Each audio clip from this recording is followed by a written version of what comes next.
Well, hello everyone. My name is Ben Bowler from Unity Earth, and I'm really excited about this. I'm super honored to be sitting down with Simon Moss from Global Citizen. Simon, welcome to Peace Week 2022.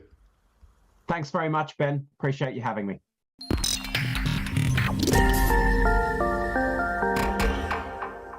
Well, I'm really excited to be sitting down and having this conversation because, you guys have been an inspiration to so many change makers around the planet now for so many years since the Global Citizen Festival first started. When was the first one, Simon? Just remind me when the first one was. So it's almost exactly 10 years ago.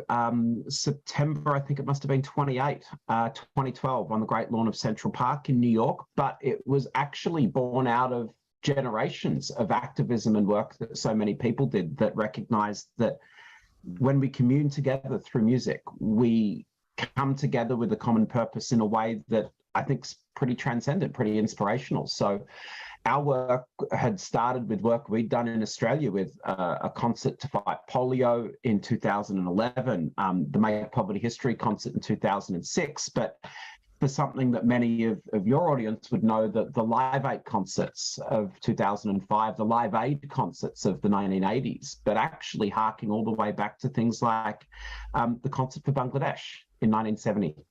So for us, it's very much standing on the shoulders of giants, and we've been using these particular tools and tactics over the last decade. Yeah, amazing. 2012, when so much got ignited and initiated, and on the Great Lawn of Central Park, and we're going to be back on the 24th of September. So I'm going to come to that, but let me introduce you properly. Simon Moss is a co-founder of Global Citizen and is currently the managing director of campaigns. He's another Australian living in New York, has been campaigning on global issues for more than a decade, and writes and speaks regularly on the role of global citizens in ending extreme poverty. Simon says, I love this bit. Simon says, I believe that 1 billion people living in extreme poverty is unfair, unjust, and unnecessary. I've spent the last decade of my life campaigning to change the systems that keep people poor by getting global citizens in countries like the US, UK, Australia, and Canada to realize the role they need to play to see an end to extreme poverty by 2030. So, I mean, we share so much about that. There's sort of this decade that we've got to really turn the planet around, really. And yeah, of course, the SDGs are focused on 2030, but there's also so many different groups, organizations, agents of change, civil society, faith-based groups, spiritual groups that are really shoulder to the wheel. Let's get it done this decade because it's now or never, like quite literally. So firstly, you have inspired us tremendously. What you and Hugh Evans and the others that are instrumental in getting Global Citizen to be as successful as it is, as a beacon of what civil society can achieve when it's got a good strategy and the application and the team to deliver it. I love what you talked about, the power of music to transform. That's something that's very close, near and dear to our hearts as well. And in fact, the first festival we ever did, which was a small 500-person festival in Chiang Mai, Thailand, was in December 2012. It was called the U-Day Festival with the Buddhist monks and different groups coming together. So we have, similar origins and passions around that. But I want to ask you, Simon, personally, because a lot of people at Peace Week here have got their callings, they've got their work, they've got their mission, they're looking for it. But what motivates you? What drives you at a personal level to do this? Your quote then where you're looking and you're seeing that extreme poverty is unfair, unjust, and unnecessary. But what motivates you so to do what you can to end extreme poverty by 2030? So there's two levels. One's emotional and one's intellectual. The emotional one actually was really sparked for me on a trip I did in 2008. And I just finished several years doing full-time volunteering with a group in Australia called the Oak Tree Foundation. I just finished graduate school.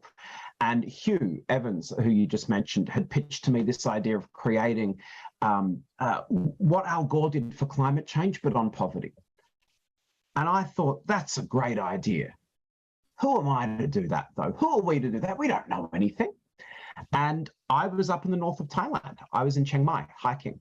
And I realized that that remarkable experience I had, the people I met in the villages and the friends I made. And then shortly after, I went to visit a friend in Ethiopia, and she was doing her PhD research in Ethiopia, and I spent just a couple of weeks helping her. And I thought, the conversations I get to have, the remarkable resilience, the hope, the excitement that so many of the young people I'd meet on these trips had was inspirational. And I thought, at a really emotional level, when I'm in Australia or Britain or America, people's sense of the rest of the world is either a tourist poster or a charity advertisement. And the tourist poster is idyllic and wonderful and evocative and great, but it's just an icon and a symbol. And the charity one is as well, except that's the deprivation version, and it strips the humanity out of things. And I realized that some of the fullest conversations I've ever had, some of the most meaningful interactions I ever had, were where I was with people where we barely spoke the same language, but we were able to bond. And I realized that as I got to know more about their lives, that but for the grace of God go I. I grew up in suburban Australia, not rich, but the idea of being able to get enough to eat and go to school was a given. And even at the toughest of times growing up in Australia, there was this sense that things could be okay. And I was here in Chiang Mai or in Ethiopia with people who were doing their damnedest. They were working harder than I'd ever worked. And they were dreaming bigger than I'd ever dreamed.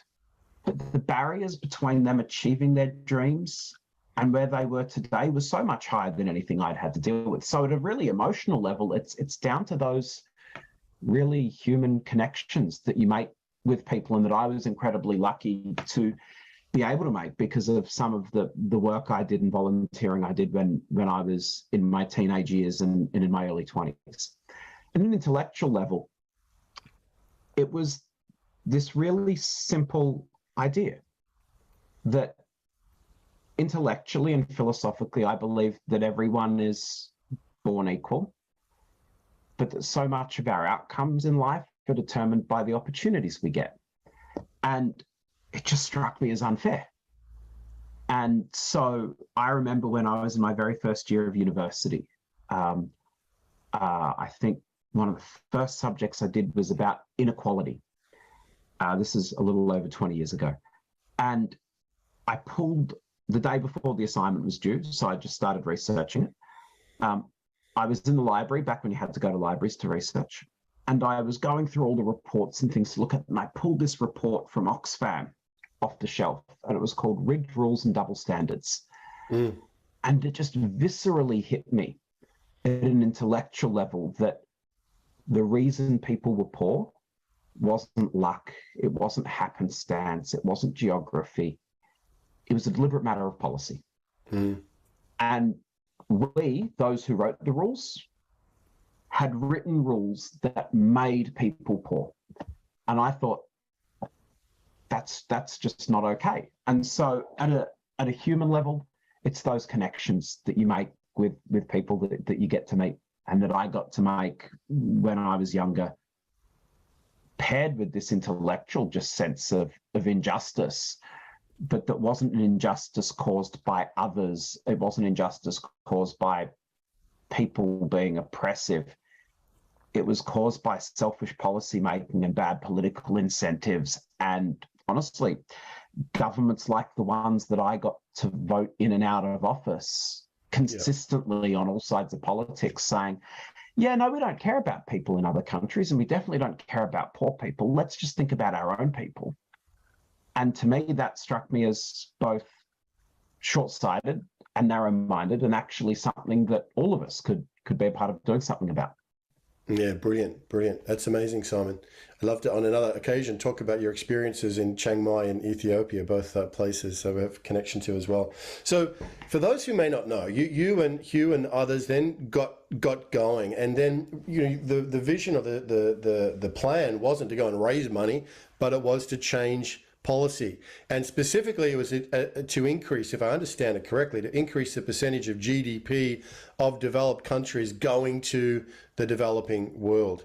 For those who may not know, Simon, how much money has Global Citizen been responsible? I mean, give me a round number here for those who may not even be aware of what you guys have achieved. So we've helped over the last decade move about 50 billion US dollars into good causes. We most certainly haven't done that by ourselves. We work in partnership with others to do it because we recognize that you and I, Ben, we don't have big checkbooks. No. And I love going to a good charity fundraiser, but no number of those will solve the big systemic level things. Yeah. They'll completely revolutionize the lives of people affected by the programs that are being run by them. And so many amazing people dedicate themselves to just doing the most remarkable work, whether it's running a church or a community group, a health clinic. That's brilliant. But actually, at a big level, we need our economies to work. We need our school systems to work. We need our healthcare systems to work. We need our roads, our bridges, our ports to all be able to work. And so for us, it was this recognition that I have a little bit of money, but what I also have is a voice and I have time. And if I can use my voice and my time to put pressure on the people who have not just big checkbooks to give foreign aid, but the people who write the rules and the people who set the terms of trade and the people who decide how to make really big decisions, if we tell them what we think, if we use the power of our purchases, the power of our everyday decisions, and our power at the ballot box, then actually we can get not always perfect, but better outcomes. And so for us, that's been the model over the last 10, 15 years to help get billions of dollars into the places that we think need it most, need it more, and can achieve more with it. Yeah, brilliant. Amazing achievement that you've been a part of, Simon, and absolutely everything happens in partnership. I think anything great and grand definitely is going to be a collaborative effort, and certainly it takes a spark though. So what Global Citizen has done is really inspired and had a really clear vision about how to motivate global citizens around the world to take action. And of course, that's that incredibly innovative way that people can get tickets to the concerts. They can't buy a ticket, they can only earn a ticket by taking collective action. It's absolutely brilliant. And so massive kudos and more power to you and Global Citizen all around the world. So I'm really interested and excited that the Global Citizen Festival is going to be back in Central Park at the South Lawn. It's obviously been a few years through the lockdown and other things. But we were just talking before we started recording today about the International Day of Peace being September 21. And actually, just like you were referencing with the concerts, it goes back beyond 2001 when Jeremy Gilley and his efforts got the date fixed. But the International Day of Peace, the UN resolution was 1981. But what they didn't do is they didn't have a fixed day. So it was September, but they didn't have a fixed day until Jeremy Gilley inspired the resolution of 2001.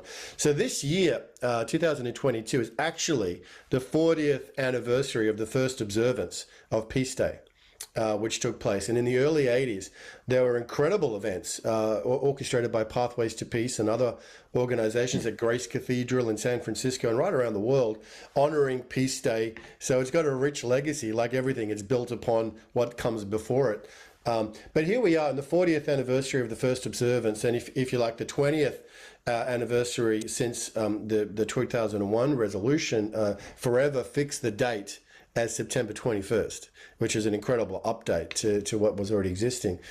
But you guys have often, or nearly always, had your festival around it, and so many of the civil society organizations involved in Peace Week and in Peace Day around the world would wonder, Simon, about your relationship to Peace Day. So can you speak to us a little bit about Global Citizens, timing in that third week of September, and if there's any relationship to the International Day of Peace? Sure. So when we first started mixing what we call this model of pop and policy, Hugh and I had just started spending more time in America. And we'd seen that the UN every year would get leaders together around the third week of September for what we now know as the UN General Assembly Week. And many of us would know it as you occasionally see these world leader videos where like our leaders stand in front of this really fancy looking green marble wall. Well, that's the UN General Assembly chamber. And once a year, the Secretary General invites them all to address the biggest challenges of the day. And everyone would come. And if you've ever been to New York, most New Yorkers know it as the week the traffic is terrible. And we recognized that particularly in America, a country that could be such a force for good, but that so often was missing in action on some of the biggest issues, that they spoke loudly and boldly, brilliantly on issues like HIV/AIDS once they decided to care, but there are all these others where they weren't doing enough. We went, okay, what could we do that would take the energy of the UN General Assembly that attracts so much of the diplomatic community's attention, so much of the NGO and civil society community's attention, but that if you're not in those bubbles, you just think of it as the bad traffic week. And we thought, okay, what could we do? And in 2012, when we were putting the first Global Citizen Festival on the Great Lawn together, one of the big mantras we had for ourselves was, how do we put extreme poverty? How do we put the Millennium Development Goals? How do we put the goals of the UN, the principles of the UN, on the media agenda? How do you actually make it something that a 19-year-old student at Hunter College or at NYU or Columbia or a high school student in New Jersey or someone who just, cared about music and reads Billboard or Rolling Stone magazine would hear about? And so for us, the inspiration there started with a very similar hook to what Jeremy was looking at with the peace movement, which was, how do you use the power of culture to focus attention and bring together a community that already does so much, but that could reach a wider audience? And then for us, the focus thereafter has been, once we recognized that the power of the convening, and I remember in the very first year, I've never worked harder in my life and slept less, as we put this ridiculously complicated event on the Great Lawn. And we were so proud of what we did. But at the same time, we went, no wonder people don't normally do concerts on the Great Lawn. It's really hard. We got a call a couple of weeks later. We got one from a UN messenger of peace named Stevie Wonder saying, hey, I saw what you guys did. If you ever want to do something like that again, let me know. I'd love to play.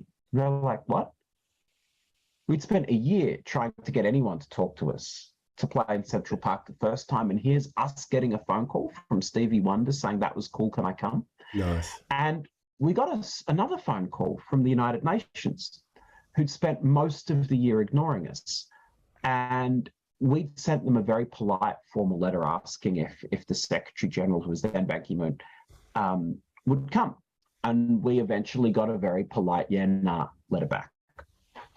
And once they'd seen it, we got a huge amount of interest in the diplomatic community saying, oh, we'd love to be involved, because we recognize that you're talking about these same issues, you're just talking to a different audience. And so for us, a lot of those early years and a lot of the momentum and the specific timing came to say, how could we help bring these worlds of pop culture, the Stevie Wonders of the world, the Billboard and Rolling Stone viewers, the people who like MTV and who spend their time these days on TikTok and Instagram, with the world of the UN. And for us, we recognized that the very best way to do that wasn't to pick one theme. It was to have our big umbrella. For us, that's ending extreme poverty. In UN parlance, it's the Global Goals for Sustainable Development. And then each year, it was to try and pick out what are the specific, really tangible things that we could ask people to take action on, that they could see, that they could make a difference in. So for us, we've worked alongside the peace movement over the last decade, but because we're also taking a similar type of approach, which is start broad and then lift up specifics, it's been more of being fellow travelers and then occasionally looking at what are those great crossovers that we can have. So for us, it's moments like we're able to get Nadia Murad, before she won the Nobel Peace Prize, up on stage, and we were calling for a commission of inquiry and eventually an ICC prosecution, when the crimes against the Yazidis were barely spoken about. For us, it was a really tangible and practical thing that we could do because we knew that the Security Council diplomats were A, probably going to all want tickets to our show anyway, and B, were all debating the very topic in the Security Council that September. And so for us to be able to say, here are the voices of hundreds of thousands of people around the world speaking out for peace, speaking out for justice, and asking them to make really tangible steps for us, that was a really practical thing that we could do. And we're continuing to always be on the lookout for what are those really tangible things that citizens like you and I can be a part of helping to make happen, that lift up some of the best and most wonderful things that this big, beautiful, broad movement is able to create.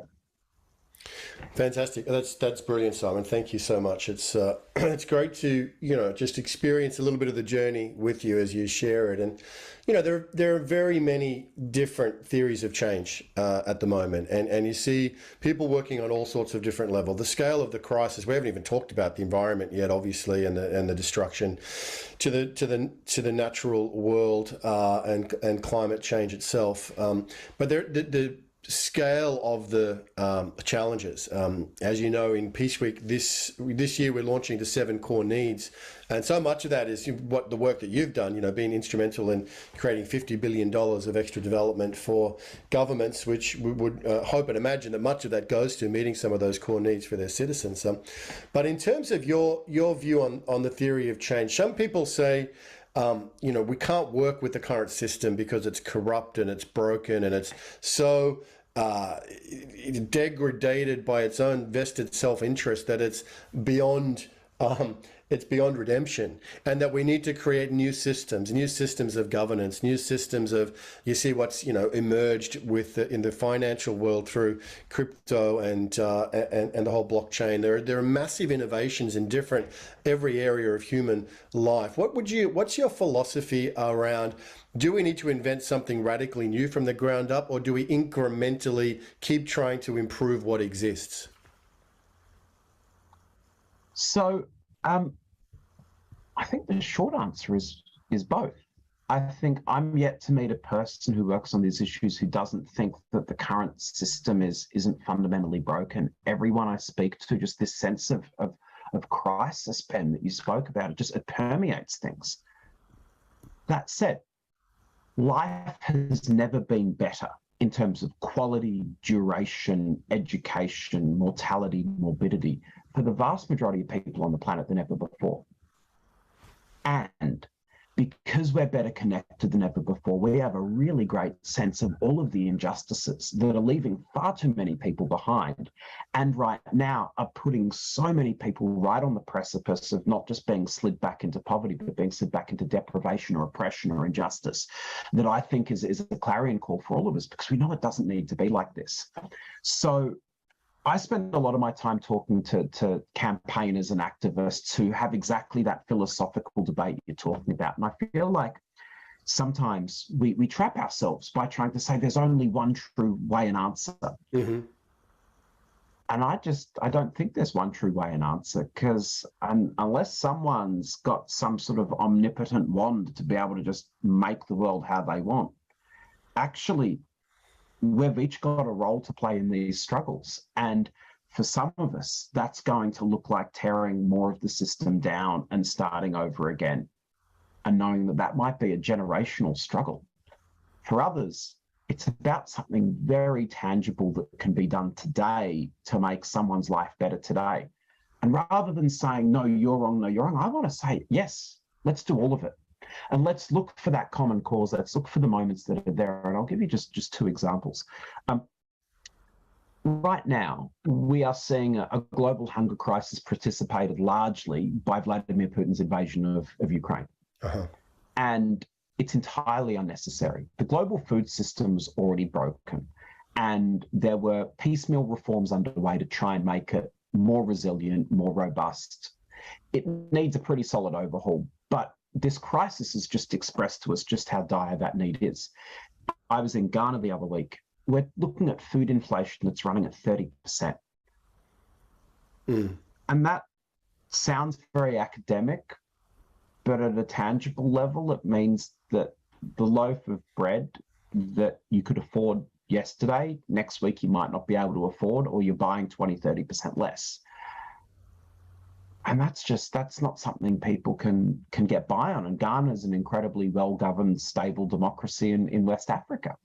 So I think the first example I'd give there is to say, we need urgent interventions inside the system we've got to stabilize food prices, to get grain shipments out of Ukraine and out of Russia, in order to make sure that we're suspending debt repayments for some of the most vulnerable countries who didn't cause this invasion and didn't cause this global food and oil crisis, but whose most marginalized people are paying the prices. So at that level, that's something that the system is on, but we don't have time to change the system, address it. We've got to do what we can now, and that looks like emergency funding for the World Food Programme. That looks allocating the special drawing rights that the IMF have created that rich countries don't overly need to low and middle income countries. That looks like pausing debt repayments. That looks like not cutting foreign aid budgets in the middle of a huge crisis. And then the second example that I give is that the system right now going to lead to the displacement of a couple of 100 million people and the disappearance of a couple of dozen small island states because of our lack of ability to get proper action on climate change. The UNFCCC, the Framework Convention on Climate Change, which is the UN process that has organised the global response, has done a remarkable job getting the world to care in historical terms very quickly about an issue. It's just nowhere near fast enough. And so for so long as we treat China as the same as Kiribati and Canada and Saudi Arabia as different, when actually they have fundamentally different challenges that are here, but also both pull out and export vast amounts of oil to the rest of the world, contributing to climate change, we've got a system that's not going to work. And so I think that for those of my friends who are working on the climate crisis right now, I understand why they want to burn it down. Because they're like, we only have 10 years. And if we don't tear this thing down and put it back together again, we're not going to have a safe future. Yeah, I get that. I'm with them on a whole lot of that. And some of the biggest changes we've seen on climate policy have come from companies who are acting in their own self-interest to try and create net zero plans and a carbon safe future because they realize that all of their value as companies will disappear in 30 years if they can't do it. So I think there is this really interesting tension, and the answer is, let's do both. Find your place, find where you can add greatest value and go be brilliant at it. Yeah, fantastic. That is a tremendous answer, Simon. Thank you for that. Both and. It's got to be both and. So we're out of time, but I want to thank you, Simon, for being with us today, but also for inspiring so many people with how much agency we can have as individuals and as teams when we come together around these noble values and ideals. Of course, there's a lot of hard work involved, but just seeing, how much agency we do have, I think, is a conversation. We're going to want to follow up with you once we're on the other side of Global Citizen Festival, 24th of September. Who are some of your headliners, by the way, on Saturday, 24th of September? So in New York, we're going to be joined by Mariah Carey and Metallica and Charlie Puth and Maneskin. But I'm excited. I'm actually going to be in Accra, where we are running a show in West Africa, bringing together SZA and Stormzy and Usher and some really remarkable West African musicians. And I'm personally hugely excited about Thames, who is going to be one of our headliners. And if you haven't heard her cover of No Woman, No Cry, it is the lead track off Wakanda Forever, the new Black Panther film that comes out. And if we want to finish with a thought on how do we talk about unity, how do we talk about challenge, how do we talk about the future of the world, I think these are the sorts of stories that I hope all of us can get into and enjoy, learn from, and take into the everyday actions that we can all take. Yeah, thank you so much, brother. All the best for Global Citizen Festival coming up Saturday 24th, just in a few days' time. And Simon Moss, thanks for being with us on Peace Week 2022. Thanks very much, Ben.